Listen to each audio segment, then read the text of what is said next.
I have seen the torch of freedom pass from hand to yearning hand, and the vision of our fathers spread hope throughout this land, as the dream some fought and died for in my heart becomes my own.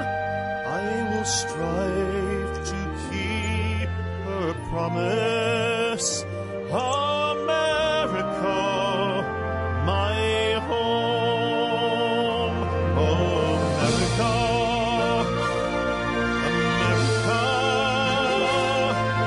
may God bless America, and freedom reign across America, my home.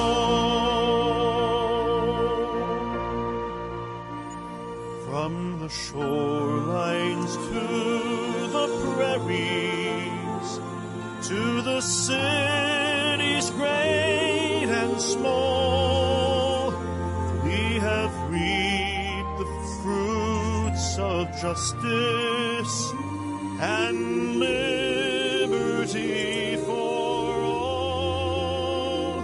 So with deep Good evening and welcome to another edition of Character Matters. I'm Dr. George Simon, and for the next hour we'll be talking about what I consider to be our country's most pressing social dilemma, and that is the character crisis that we face that is impinging not only upon the greatness of our great land, but also on the freedoms that we enjoy. Already, as you know, there are renewed calls within the legislature, the Congress of the United States, to respond with more restrictions on weapons because of another going postal type episode that occurred at Fort Hood just last week. As tragic as these events are, they keep happening with regularity.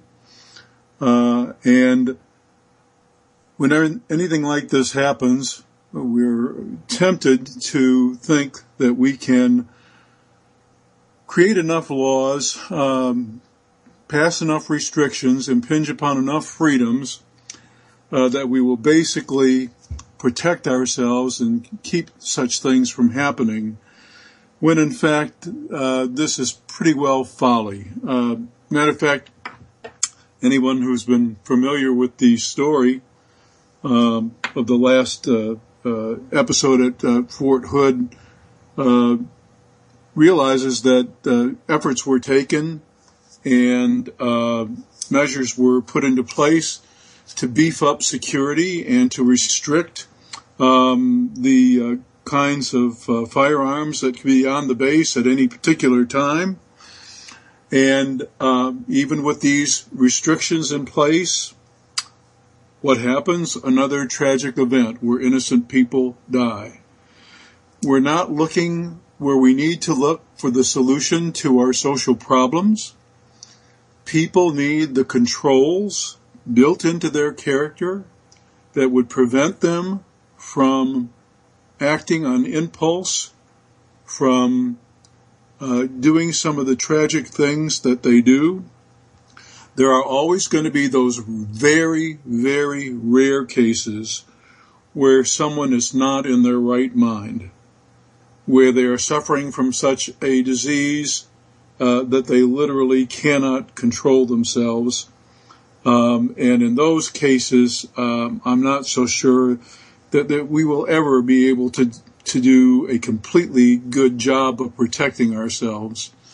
But those cases are very, very rare. Most of the time, there are other issues involved, and some of these issues pertain to an individual's character. And that's where we really need to be looking medicine is not the solution, and nor is legislation that restricts all of our freedom. These things will not protect us. These things will not make us well. The things that would make us well is to focus very early on in our formative years, to focus on those things that build the controls that people need to be able to function responsibly in life and to be able to control their impulses, and to look at those things in our culture and to make some changes in those things in our culture that have allowed this problem to fester for way too long.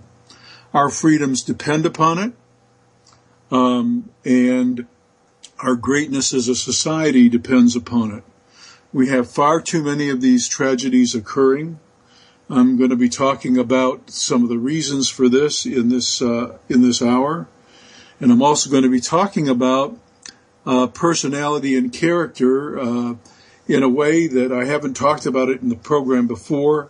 I'll be alluding to some of the things that I have written extensively about in my books.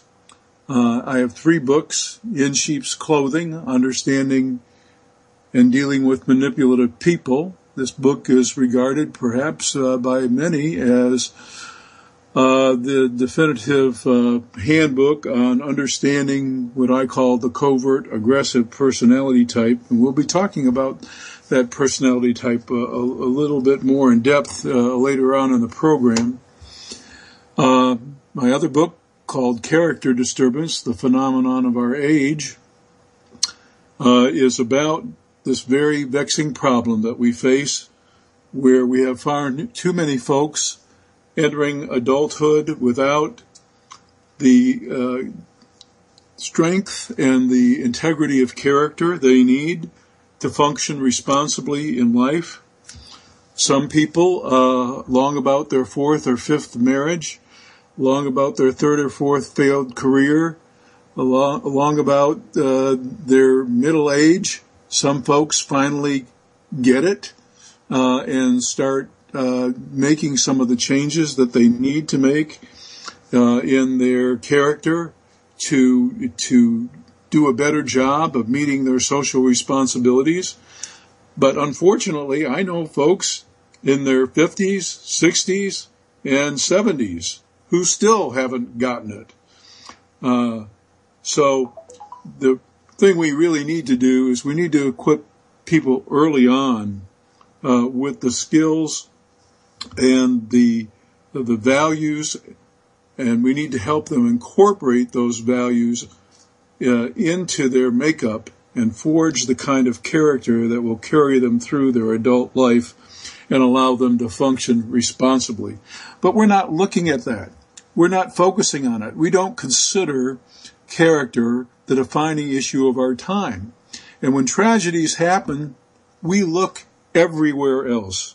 We look at, maybe we don't have enough restrictions on weapons. Well, you know, if we ban every single gun, that will not stop a person making a pipe bomb. It would not stop a person using a knife. You know, back in the 50s, there were switchblades. Before guns were so rampantly distributed, there were switchblades and there were gang fights.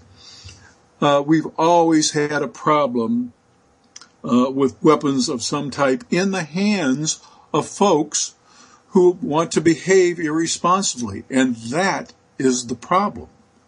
And it's a problem that's grown. Personality and character disturbances were at one time fairly rare. They're much more widespread these days, and they're the source of our problems in large measure.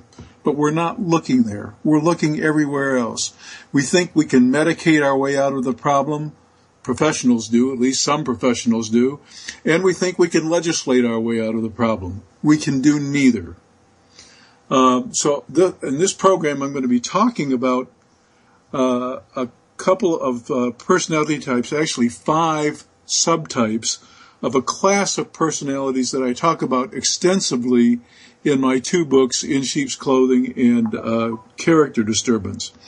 I also have, a third book, The Judas Syndrome. It's targeted toward the Christian audience, and it's about faith that truly saves, faith that can help a person build the kind of character that we need.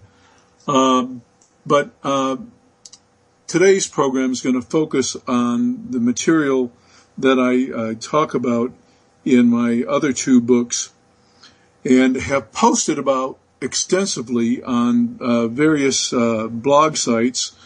My own blog site, www.manipulative-people.com. You'll find on that site several articles that I've written on what I call the aggressive personality types. And I've also written several articles on that class of personality on the blog, the popular blog based in the UK called Psychology, Philosophy, and Real Life. And this website's URL is www.counseling, with two L's, by the way, counselingresource.com. And these personalities I'm going to be talking about are not an official diagnostic category. It's unfortunate. We have this official nomenclature within the psychiatric and psychological community. We have two different kinds of classification schemes. One, the ICD system, the International Classification of Diseases, is used by many professionals across the world. And we also have the Diagnostic and Statistical Manual published by the American Psychiatric Association, the latest edition of which is the DSM-5. And this edition caused quite a stir when it first came out back last October, because it made some very interesting changes in the personality section, removing one of the personality disorder diagnoses and relegating it to a further study status, that being the narcissistic personality disorder. And I must say that for a long time there's been a bias against even recognizing personality disorders. Fortunately, more and more mental health professionals, including psychiatrists, who as a class were some of the folks more against the notion of personality disorders. Folks more aligned with the medical model tend to want to see all problems as related to biochemistry. So they didn't want to fault anyone's character for problems, and they wanted to see everything as a result of disease or biochemistry. Well, we're fortunately beginning to realize that this perspective is just wrong. There really are personality disorders out there. Everyone has a certain personality makeup. A lot of things contribute to it.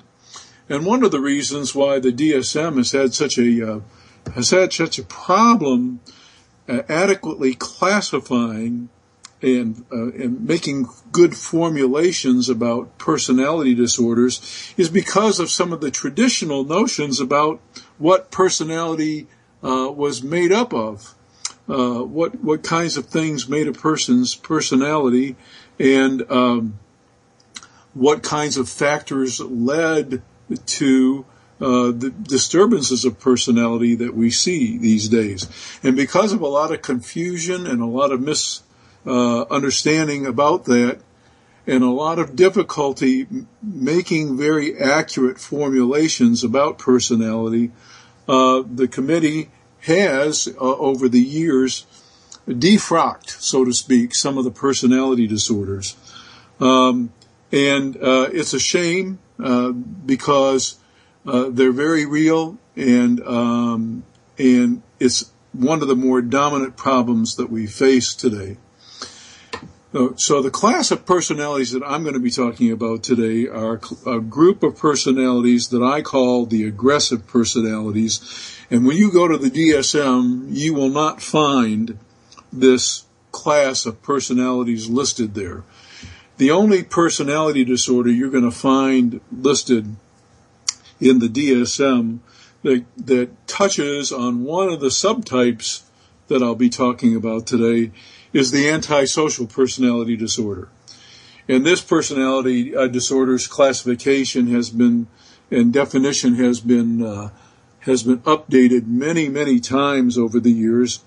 It was basically, it started out to be, in the early days, back in the 50s, it started out to be more of a description of psychopathy, which I'll talk about in just a moment again. And then it kind of morphed into a new classification that really had to do with criminal history more than anything else, so that we were looking basically to define criminal personality types with this classification, antisocial personality disorder.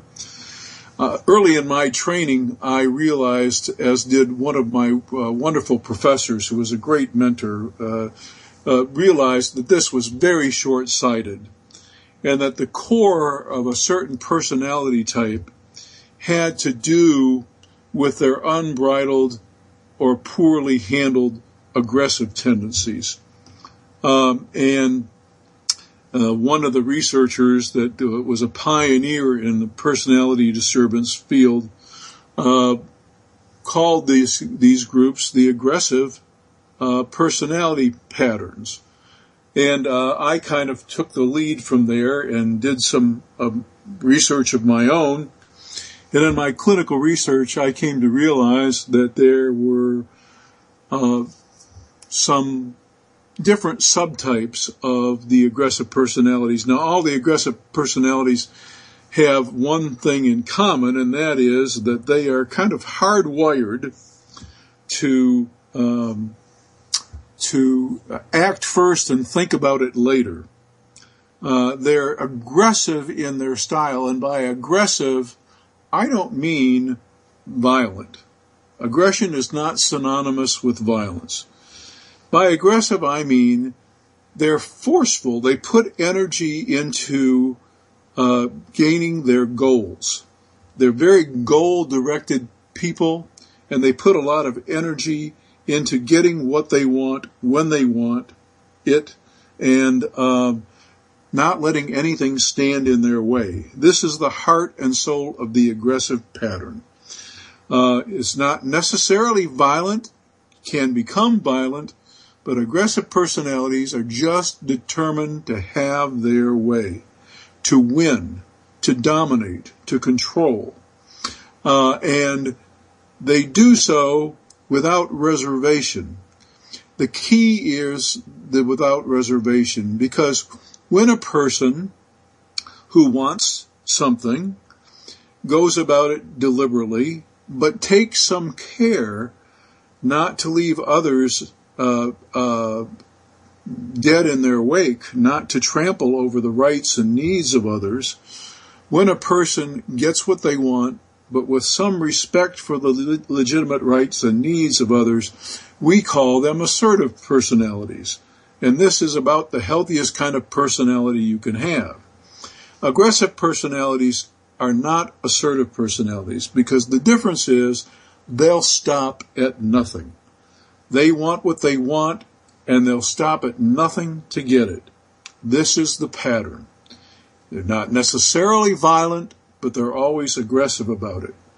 And there are 5 subtypes of this pattern that I'm going to talk about today. And by the way, I want to invite your calls at 718-717-8296, because undoubtedly some of you out there have had to deal with someone with one of these personality patterns, and we can talk about it just a bit. So the number to call is 718-717-8296 if you want to join the conversation. One of the main subtypes of the aggressive personality pattern I call the unbridled aggressive. This is the aggressive personality that respects absolutely no boundaries and respects no rules or social sanctions. In other words, this type of personality is at war with convention and at war with any limits on their behavior. They respect no rules, they respect no laws, and they frequently find themselves incarcerated. Traditionally, these folks have been called antisocial personality types. They've also been called sociopathic personality types. But the key dynamic of the unbridled aggressive is that they simply respect no boundaries. They respect no constrictions on their behavior, no constrictions on anything they want.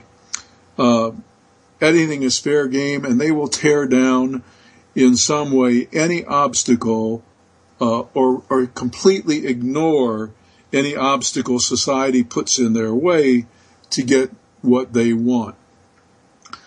I'm not going to spend too much time talking about this personality type because I think we're all fairly aware of the aggressive personality types that we call antisocial and that I call the unbridled. But I want to say a little bit about some things in their makeup. These folks have a very low frustration tolerance. Part of their personality makeup is that it doesn't take much to set these folks off, and it doesn't take much to frustrate them. They have a very low tolerance for any kind of frustration.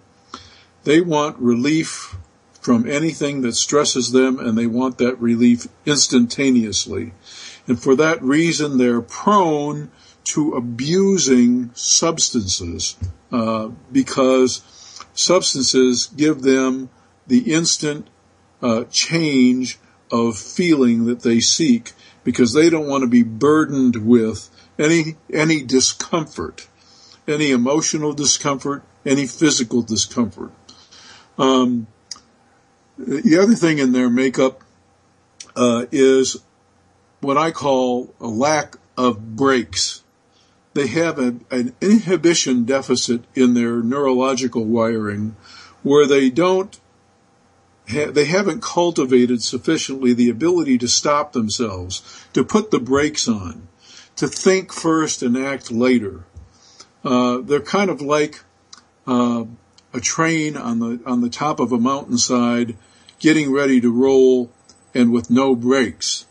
And if you're ever going to stop them, if you're ever going to stop them in their tracks, if you're ever going to arrest any of their behavior, you really need to do so early on. You can't let them get fired up. Once they've got a head of steam built up, it's going to be way too late.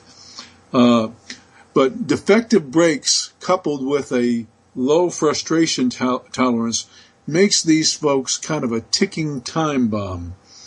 The unbridled aggressive, respecting no rules, no boundaries, is always at war with somebody or something.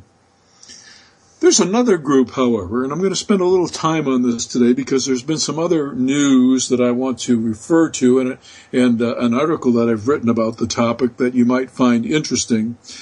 This group of individuals I call the channeled aggressive personality.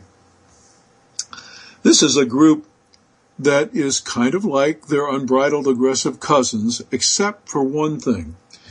For practical reasons, they will deliberately exercise some degree of restraint over their aggressive tendencies and instincts. They still want to control. They still want to dominate. They're still every bit as forceful in their determination to win, to conquer, and to not be stopped whenever they're in pursuit of a goal. However, they, for the most part, will confine their aggressive activities to more socially acceptable outlets instead of flagrantly defying all the rules and all the laws. And the reason for that is practical. It's not because they have this inner instinct or this inner awareness or this degree of conscience where they don't want to behave in the aggressive mode. That's not it. They just don't want to have to pay a price for their aggression. And they know that if they go too far, break too many rules, go against too much convention, allow their aggression to exceed acceptable limits, they'll be sanctioned and they'll lose their freedom, and that's not what they want. So they'll confine their aggression generally, and they gravitate toward those kinds of enterprises whereby they can be their aggressive selves without getting into trouble. And they tend to gravitate toward things like professional sports and the military, even law enforcement. Now, let me make something clear. I am not saying that folks who are in these endeavors, like folks who go into sports, or folks who are in professional sports, or folks who are in the military or in law enforcement, I am not saying that all these folks are channeled aggressive personality types. I am not saying that.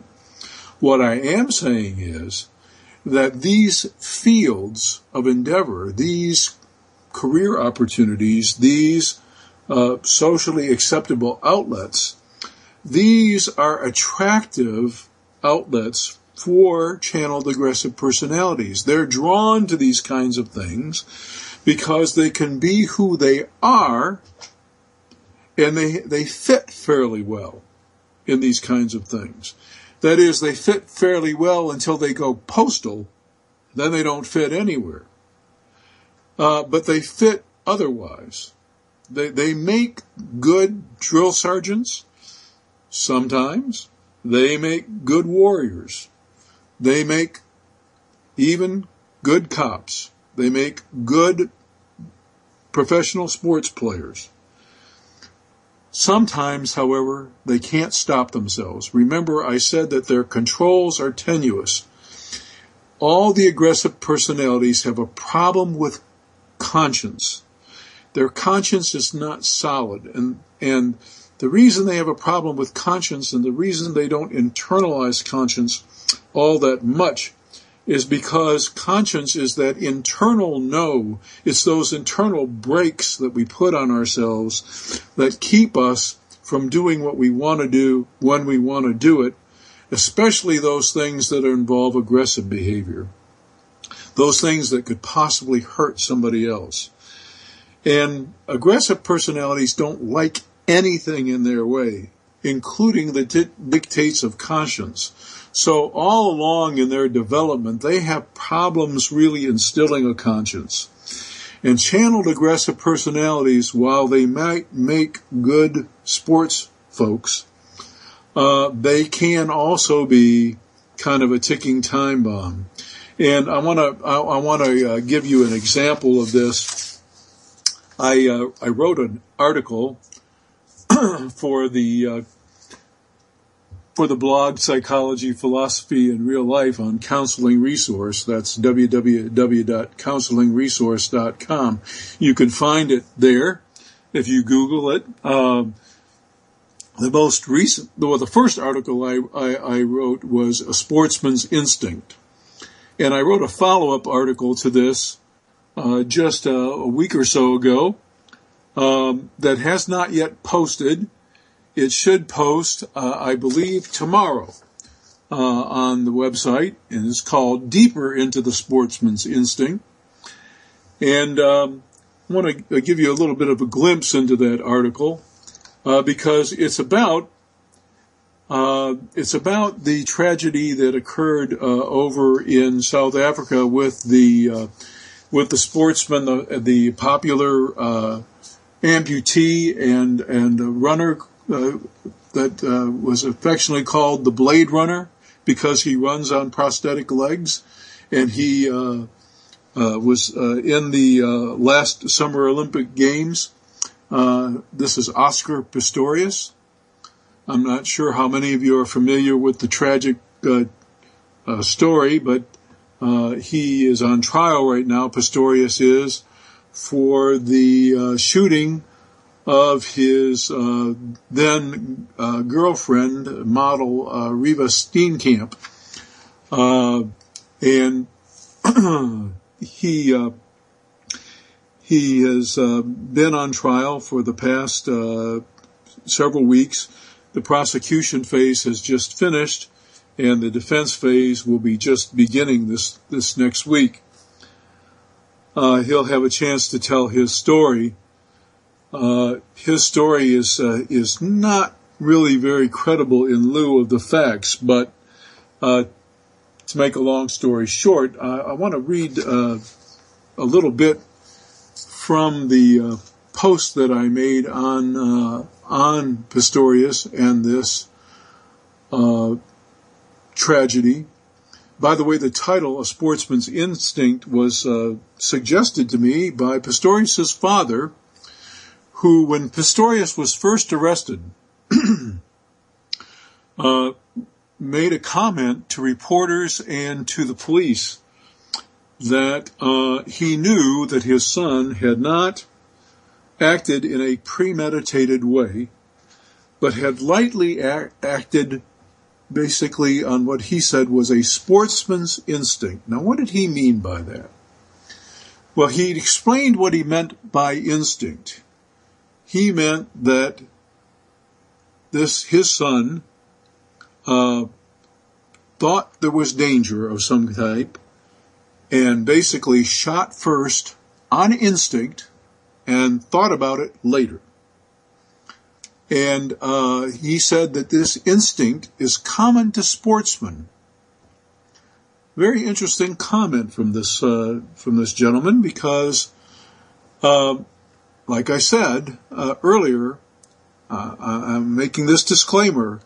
I don't think, and I'm not making the case, that all sportsmen, or even that a majority of sportsmen, have this personality type that I call the channeled aggressive personality type. But some do. Some people who are aggressive by nature and whose parents sense this in them early on, they know that these children are very hard to tame. They're impulsive children. They're determined to have their way children. They're more than headstrong, and they're sometimes violent. And they don't internalize the controls that we want them to. We try to teach them discipline. We try to give them discipline, and we try to get them to internalize the controls, but they fight against it. They fight against the socialization process. And we're fortunate when we can get them into a channel where they can get that aggressive energy out without causing a problem. And some parents know this very well about their aggressively predisposed children. So I think that's what Hanky Pistorius might have been talking about when he was talking about his son. But to get back to the story, this case is tragic because apparently, according to witnesses, they heard this couple arguing. And shortly after hearing arguing, they heard shots fired and a woman scream, and then more shots fired, and then silence. The woman, Riva Steenkamp, apparently had barricaded herself in the bathroom, locked the door.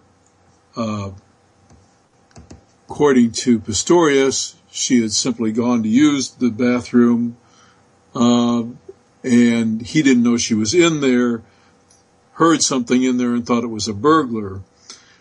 according to the evidence, it looks like there was an altercation. She went in the bathroom for safety.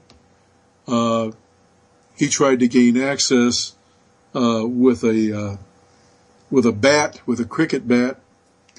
Couldn't do so, and shot through the door. And then later, finally did succeed in breaking the door down. It's a tragic case. But what's the instinct? What is the instinct here that Pistorius' father is talking about?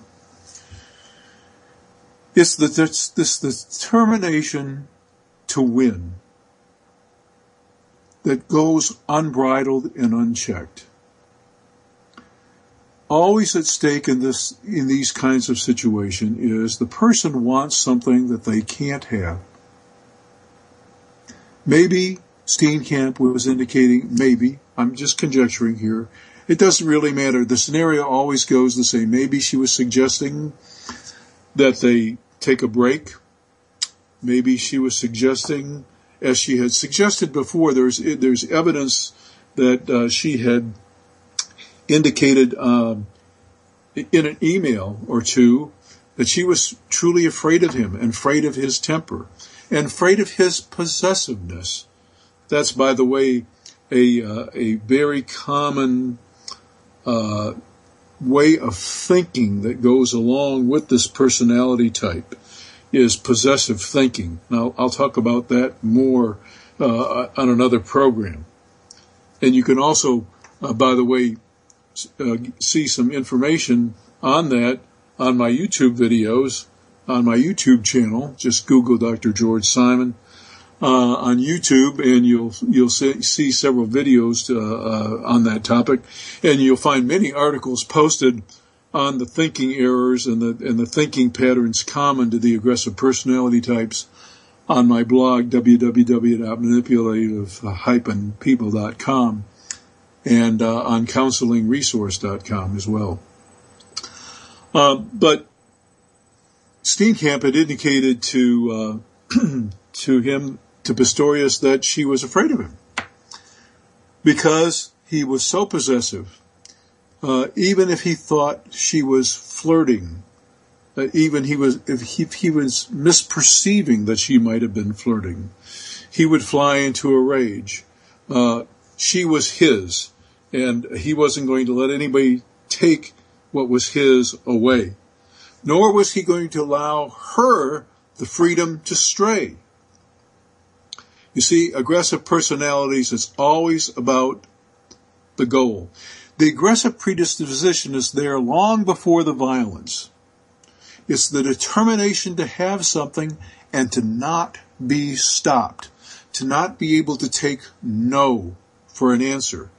This is at the heart of what goes wrong in so many abusive relationships, and even relationships that have not yet become abusive but are destined to become abusive, or may end up in the kind of tragedy that this relationship ended up.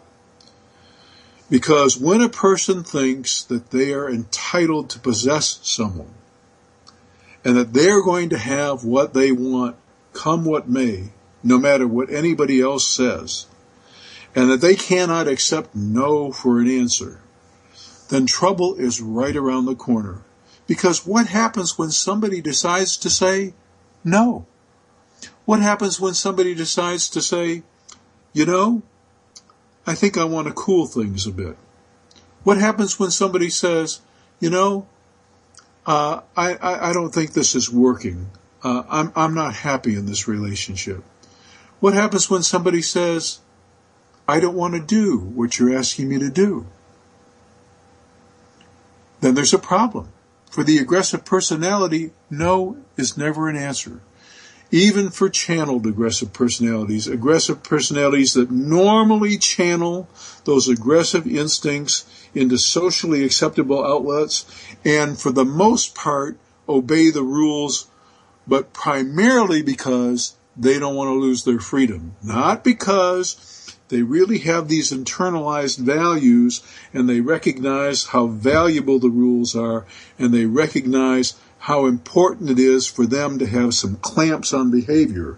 No, that's not why channeled aggressive personalities obey the rules generally. And by the way, when aggressive personalities think that they can get away with breaking the rules, they will do so in a minute. They will do so in a minute, which is why some of these very high-paid sports celebrities who have tons of money and access to all the legal beagles there are, and access to all kinds of influence,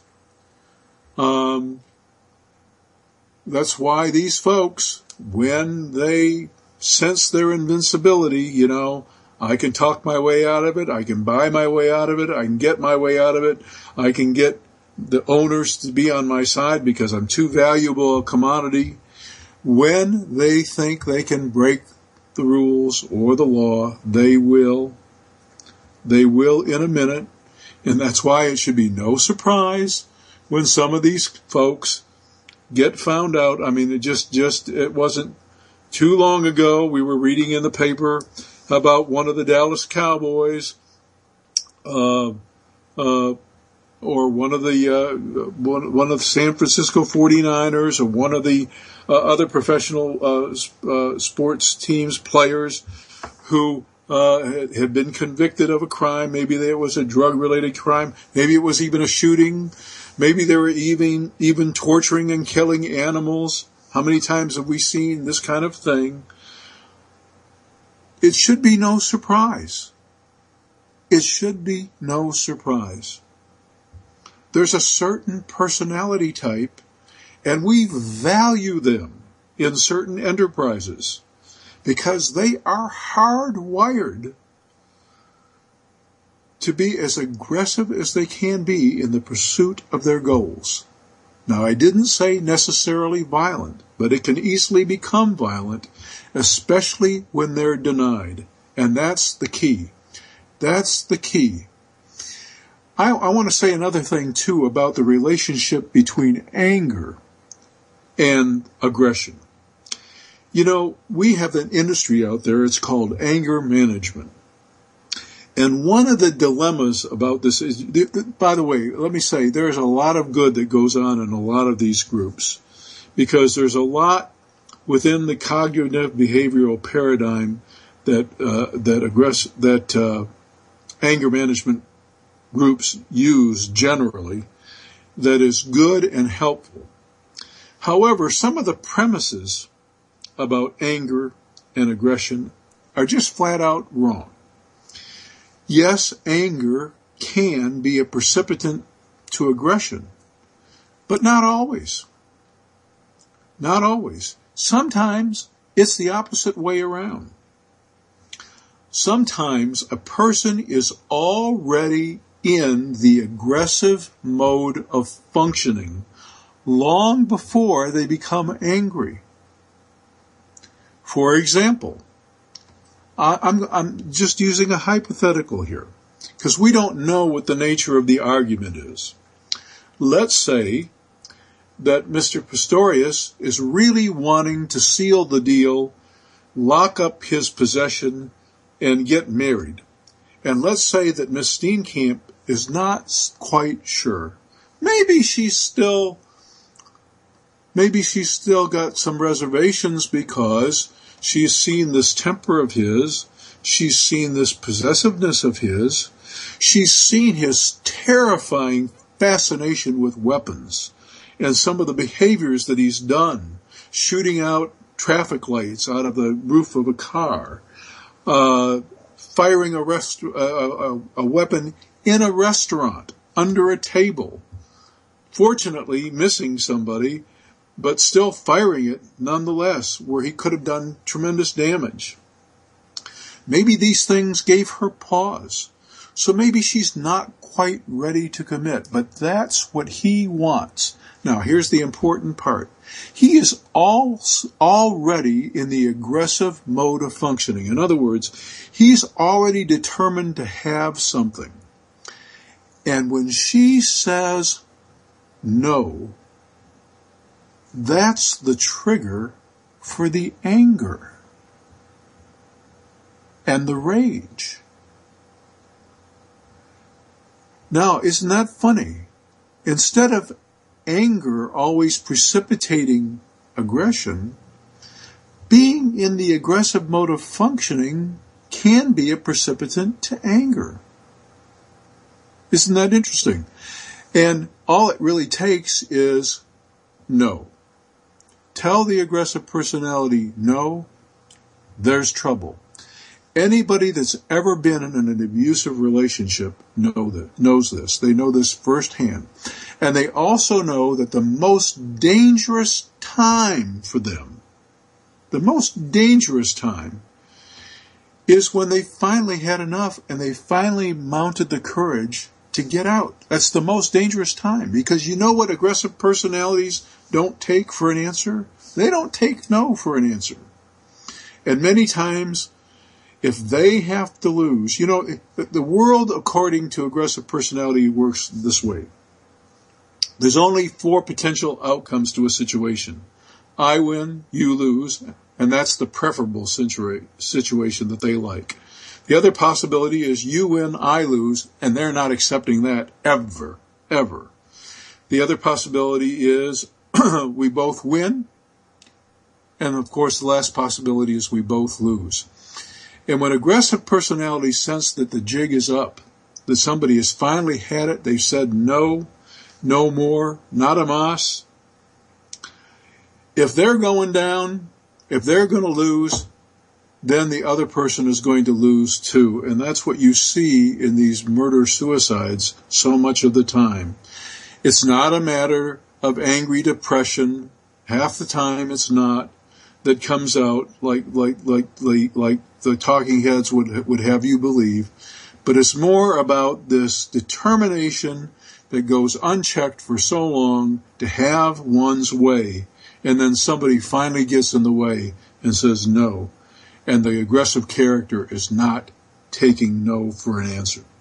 So it's the most dangerous time for an aggressive personality. I've written about this on another blog called Cry for Help. You can find some of my work there. Cry for Justice, I'm sorry. Cry for Justice is the name of the blog. You can find some of my work there. Boy, we're getting close to the end of the program here, and we haven't had anybody call in. And I've gone so long on this one subtype that I haven't even talked about the others. But we'll get to them another time. This whole topic of aggressive personalities, it deserves a lot more attention.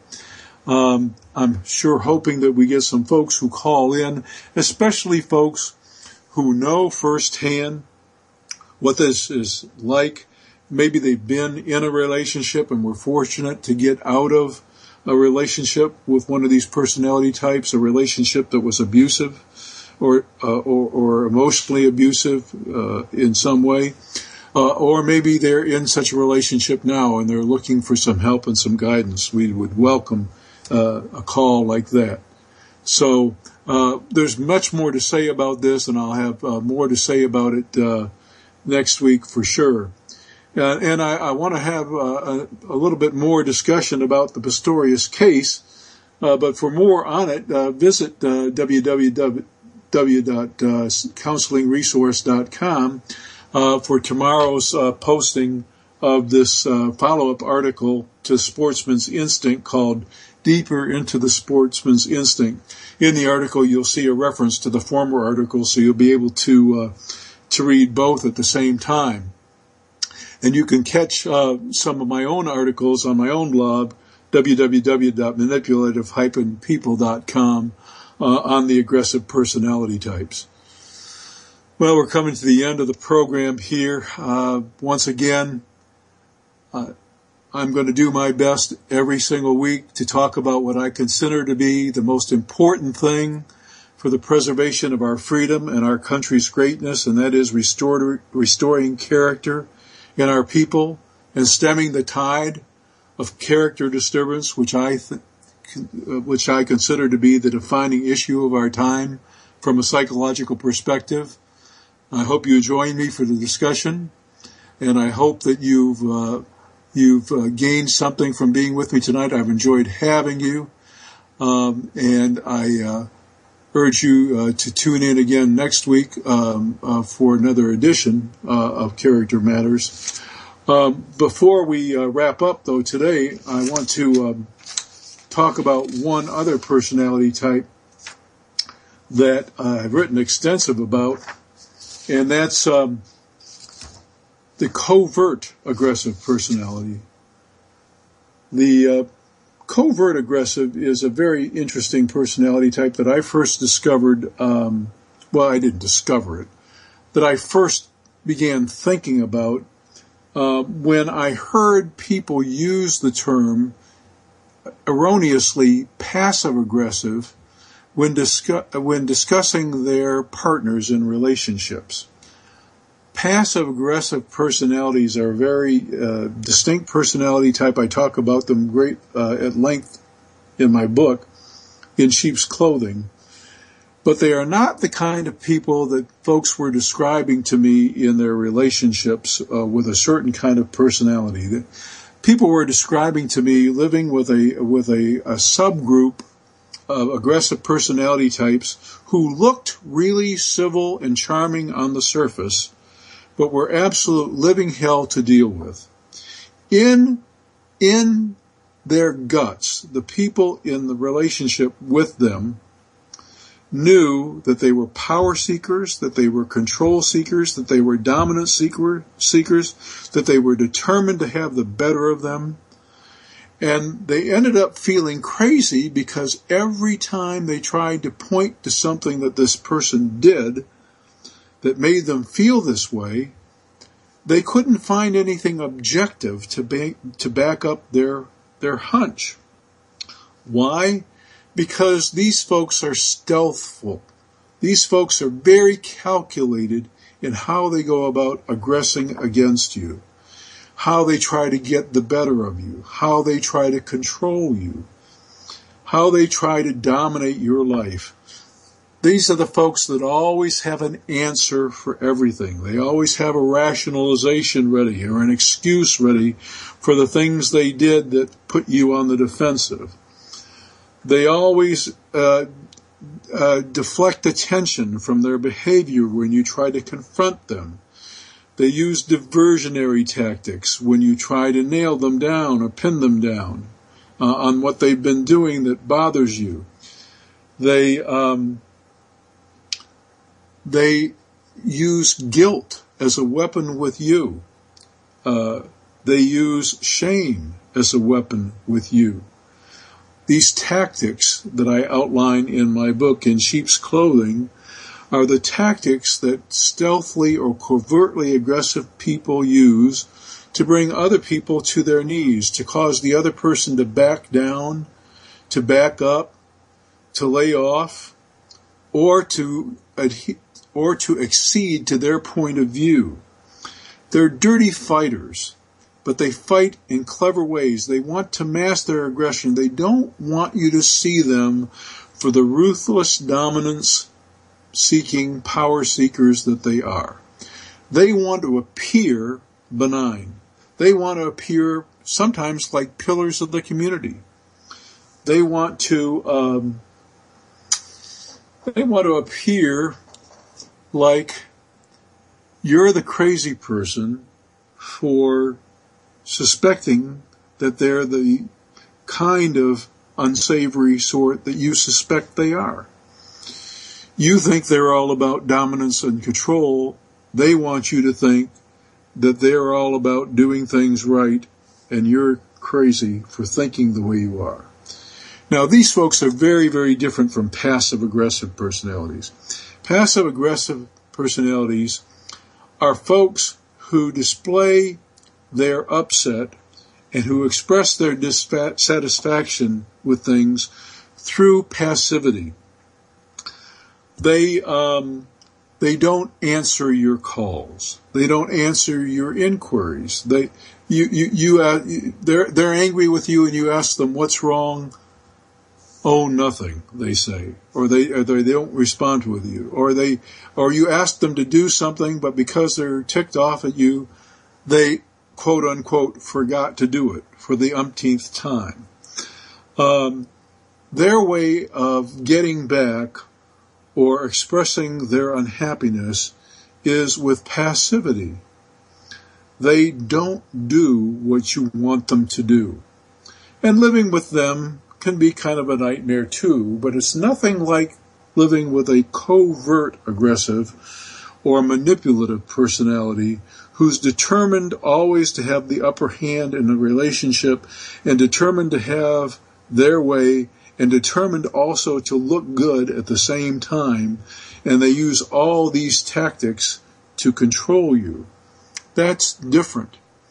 So the subgroup that I call covert aggressive, they're very different from passive aggressive, but I heard people describe their partners or their bosses or their friends in this way, and I'd use that term passive aggressive. By the way, professionals misuse the two terms all the time as well. I can't count the number of times I've been at workshops or given workshops where professional colleagues of mine will misuse the passive aggressive term. And sometime when we have more time, I'll talk about the passive aggressive personality type, because they are such a vastly different personality type. And I explain this in my book. They're such a vastly different personality type from the covert aggressive personality that it's just not funny. But yet, I hear even professionals misuse this term all the time. So it's a commonly misunderstood term, but make a distinction in your own mind between those folks who might express their upset or their hurt with passivity by not doing, by not responding, by holding out, by withholding, and those folks who are determined to have their way and will use every trick in their book, including a lot of tactics, like I outline in my book, to get their way, to get the better of you, but to look good while doing it. These are very, very different folks, and these are the folks that I call the covert aggressive or manipulative personalities. And I'll have more to say about them on another edition of Character Matters. So I would like to revisit both these issues the next time we meet. I think more needs to be said about both these personality types. I'm going to save discussion about a couple of the other aggressive personality types for some shows down the road, for some programs down the road. We'll save that. But I want to go into a little bit more depth about both the channeled aggressive and the covert aggressive personality types, because these two types are so prevalent in abusive relationships, and many folks out there are likely to have encountered one of these personality types. And I hope to take some calls next time from folks who might find themselves in such a situation. If you have been in such a situation and want to share your experience, or if you are in one now, we'd happy to be taking your call on the next program and discussing these matters with you. In the meantime, we continue our crusade here with Character Matters, bringing to the public's attention the most important issue of our time, the thing that most impacts our freedom, the thing that most impacts the greatness of our country, that being character. And as we learn, just once again, in a tragic example this week, medicines won't fix it. And